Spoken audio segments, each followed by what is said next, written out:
दो बैलों की कहानी। एक दिन की बात है, एक गांव में झुर्री नाम का आदमी था। उसके पास दो बैल थे जिनका नाम हीरा और मोती था। दोनों बैल आपस में बहुत प्यार करते थे। एक दिन अचानक झुर्री की पत्नी का भाई गया, दोनों बैलों को अपने साथ ले गया।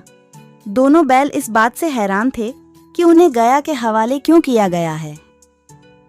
शाम होने तक दोनों नए घर व नए लोगों के बीच में थे, लेकिन उन्हें वहां सब बेगाना लग रहा था। रात को जब सभी सो रहे थे तो दोनों रस्सी तोड़कर झुर्री के यहाँ भाग खड़े हुए। सुबह ही जब झुर्री ने उन्हें अपने यहाँ देखा तो दौड़कर गले से लगा लिया। ये सब देखकर झुर्री की पत्नी बिल्कुल खुश नहीं थी। उसने दोनों को खूब खरी खोटी सुनाई और यह निश्चय किया कि दोनों को खाने में केवल सूखा भूसा ही मिलेगा।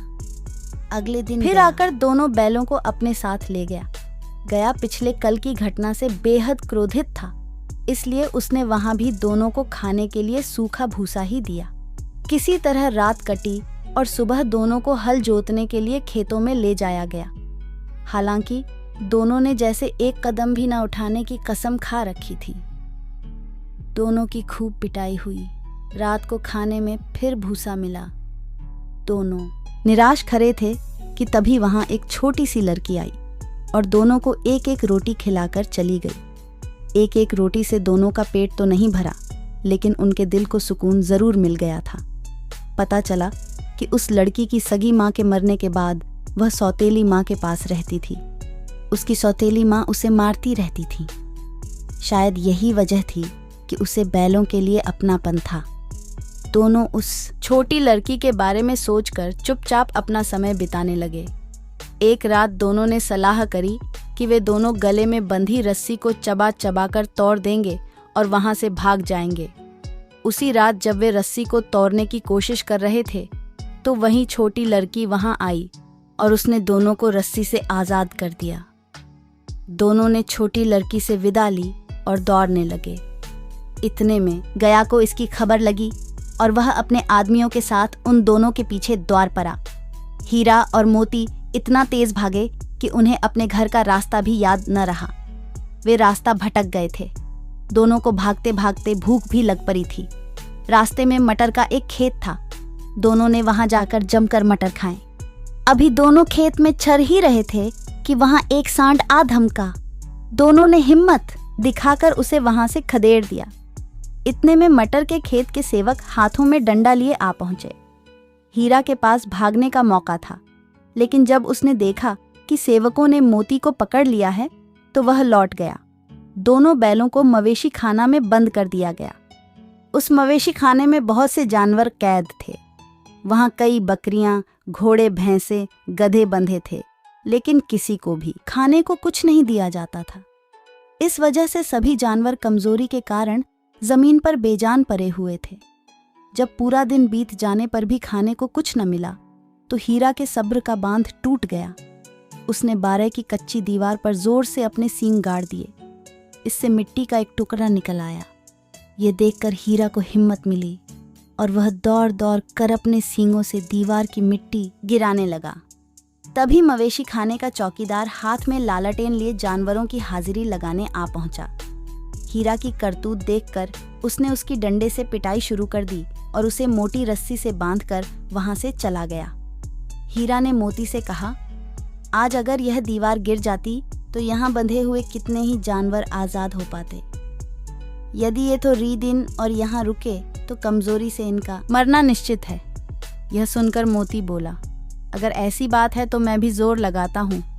ऐसा कहते ही मोती ने दीवार में उसी जगह वार किया और लगभग 2 घंटों की कड़ी मेहनत से दीवार को तोड़कर गिरा दिया। दीवार के गिरते ही गोरे, भैंसें, बकरियां सब जल्दी से भाग गईं, लेकिन गधे वहीं खड़े रहे। लाख मनाने पर भी गधे अपने डर की वजह से वहीं खड़े रहे। उधर मोती अपने दोस्त हीरा की रस्सी को तोड़ने की पूरी कोशिश करता रहा।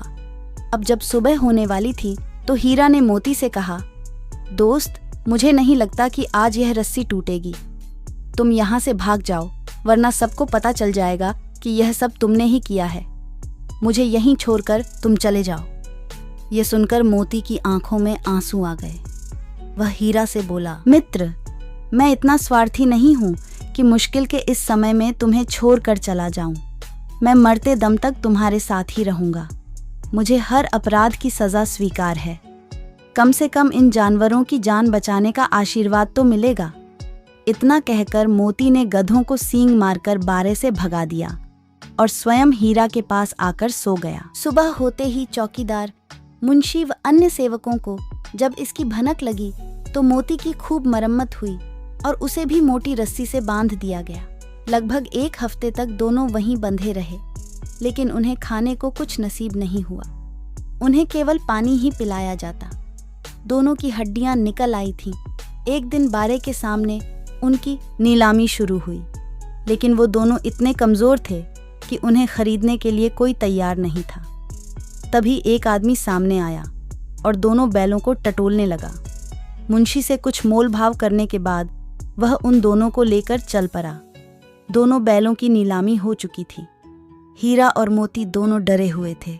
उनसे चला भी नहीं जा रहा था, लेकिन डंडे के डर से बेचारे उस आदमी के साथ साथ चलने लगे। सहसा दोनों को महसूस हुआ कि यह वही रास्ता है जहां से गया उन्हें ले गया था।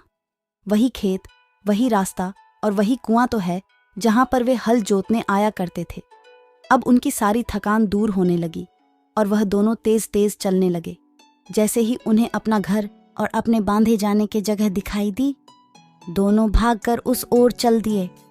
द्वार पर झूरी बैठा हुआ था। जैसे ही उसने दोनों बैलों को देखा, उसने उन्हें गले लगा लिया। दोनों बैलों की आंखों में आंसू आ गए।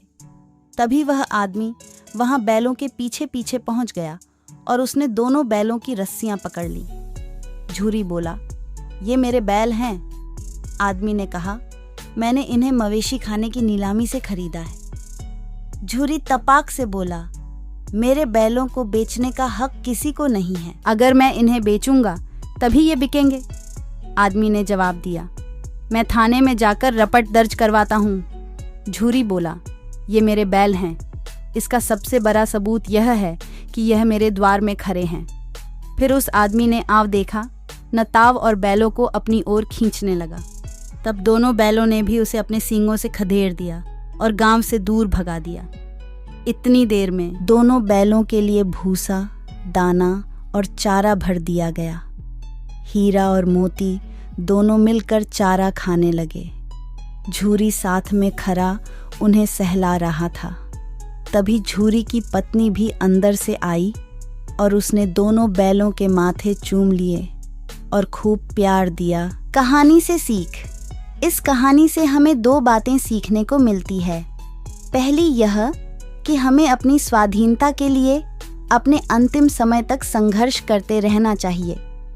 दूसरी सीख यह मिलती है कि हमारे जीवन में चाहे कितनी भी मुश्किलें क्यों ना आएं, लेकिन सच्चे दोस्त हमेशा साथ निभाते हैं।